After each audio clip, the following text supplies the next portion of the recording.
Hi, I'm Buddha Stretch. Elite Force is the crew. Mop Top is the foundation, representing Brooklyn, New York City.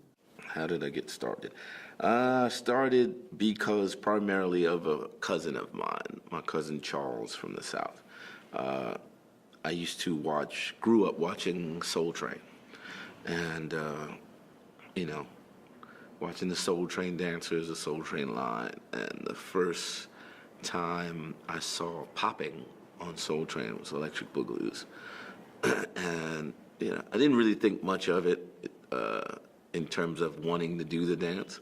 When I saw it, I was like, oh, it's a different kind of robot, because I grew up watching Shields and Yarnell also, but I didn't, put the two and two together until I saw the Electric Boogaloo's on Soul Train. And then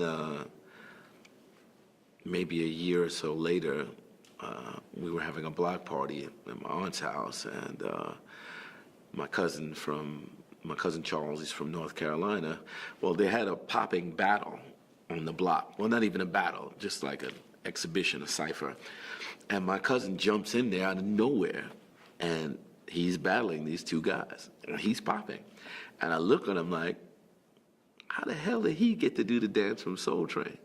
And so when I saw that, I was like, well, if he can do it, I know I can do it.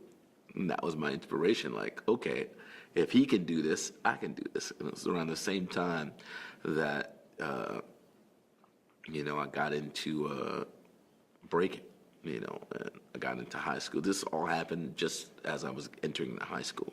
So I started popping, then I met B-boys, and we saw Flashdance and Star Wars and all that. We wanted to break and pop, and I didn't even know it was hip-hop yet, but that was the start of everything.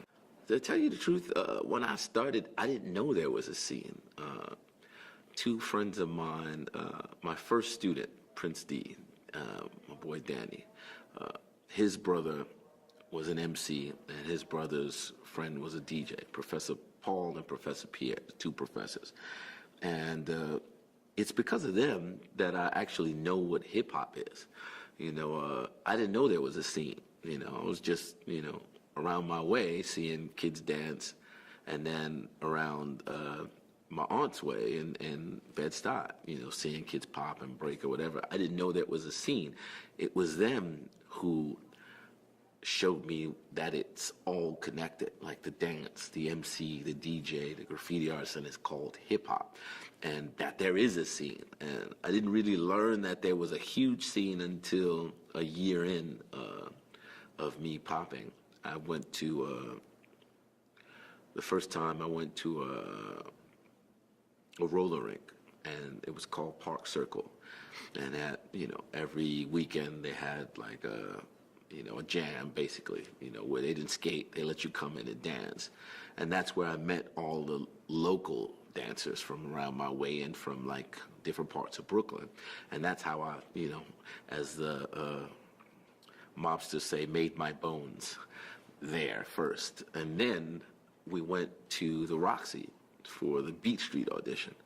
And at the Beat Street audition is where I started to meet, dancers from around the city. That's where I met Clown, Float Committee, the Harlem Pop Lockers. That's where I first saw Fable and Wiggles. They were being interviewed in a corner by Harry Belafonte.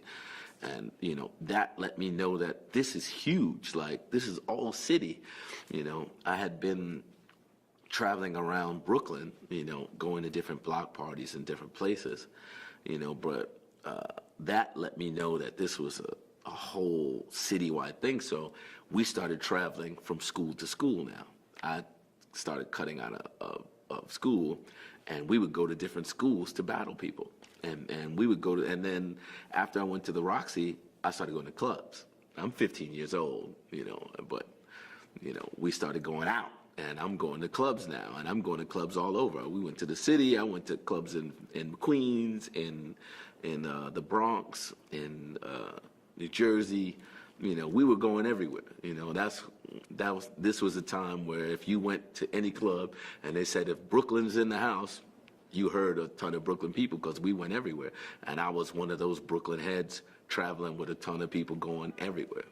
And that's how I found out that there was a scene. Like, this is all over the place. Like everybody's doing this. And, you know, it was a trip back then because it wasn't looked at as like a scene. This was just like, it was a community thing. You know, you had your community and your clique of people that you knew that danced and did whatever. And then if you went like, say a mile away, there's a whole nother clique and crew, and you know, and then you go south of that, there's a whole, so you had crews everywhere. Everybody was a part of a crew.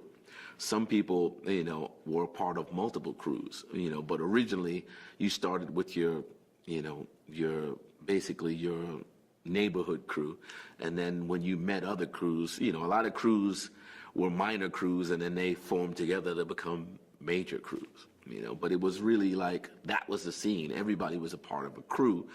And, you know, your crew traveled. In order to make your name, you had to travel. You know, if you were famous on your block, that's cool, but who's on your block? You know, you had to go to different places and, you know, win, lose, or draw, make an impact. And so we used to travel, you know, all over the place. And a lot of times I would travel with a lot of people, and sometimes I would travel just with one or two people. We would go anywhere. We were fearless. You know, that's another thing that, you know, what was, you know, at the time, again, I'm 15, 16. I'd never really been anywhere. I traveled with my parents, but I'd never traveled on my own. So taking a train from Brooklyn all the way to the Bronx with like 10 people going to a party, walking across the Bronx, because we don't know where we're going. The party's in the South Bronx on, well, I don't even know if you call it the South. The party's in one part of the Bronx. We take the train to another part of the Bronx and realize we're in the wrong space. So we just walk across the Bronx, you know, up and down hills. And it's just 10 people walking around, you know, oblivious. We don't even know, like, we're not even thinking like anything could happen, because we just don't care. We go into a party and we're going to rock out.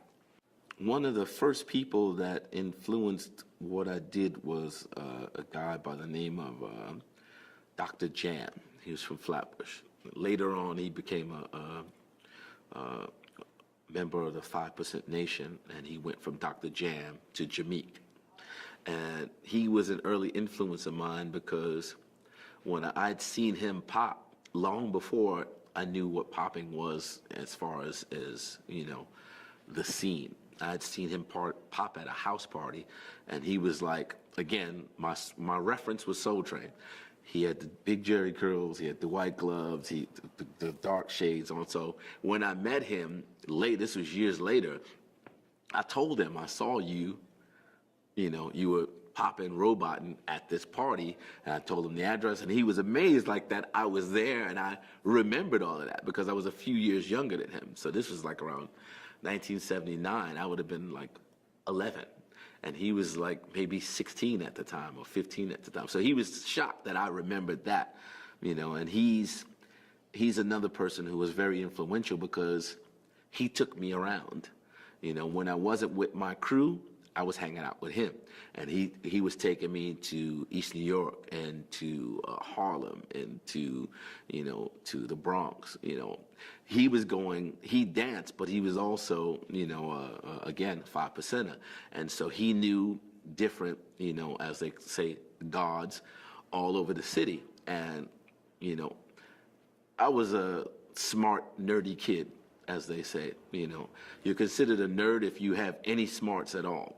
Like, I didn't have glasses or anything, but because I knew how to speak properly, and I knew, you know, I knew about science and history or whatever, you know, when I was hanging out with him, you know, he would take me to these places, and he would introduce me to the gods, and I would overhear, you know, today's mathematics. And because I was smart, I knew solar facts and all. I wanted to be an astronaut.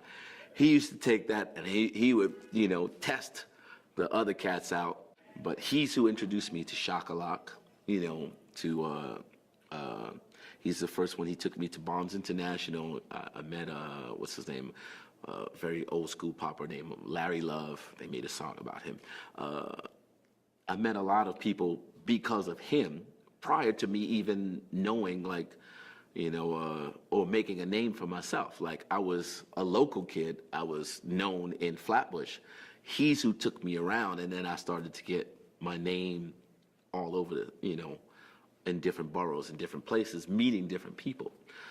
So he was heavy. I give him a heavy influence on me, not just from the dance, but just from a cultural aspect, because he's who introduced me to different people outside of my my own crew or my own space of people that I knew. And then of course I gotta say Popmaster Fable, Mr. Wiggles. I mean, the first time I saw Fable again was at the Beat Street audition, and he was the cameras were set up, and he was in the front, and he had like this big I forgot what you call the hairdo, but with the Elvis pompadour, yeah, and he like literally I think like held his breath and went pale, and he started to robot, and it was incredible to me because I was like, wow. I used to see them after that in in like different, of course Beat Street, but in different things like not commercials but shows and stuff, and at the Roxy, like they were with Rocksteady Crew, Magnificent Force. So that was inspirational for me, because it's like, okay, these people, these dudes are from the street. They're from the same background as me, and they're on TV. They get to get in the club for free. They get to do this and that, just all because of this thing that we call hip hop. For me, this is all spiritual. I just had this discussion with my sister last night at class. My sister's been there with me every step of the way. And, I never pictured doing any of this.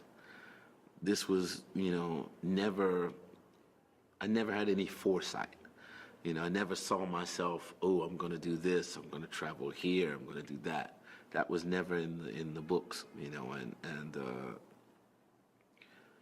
it's just like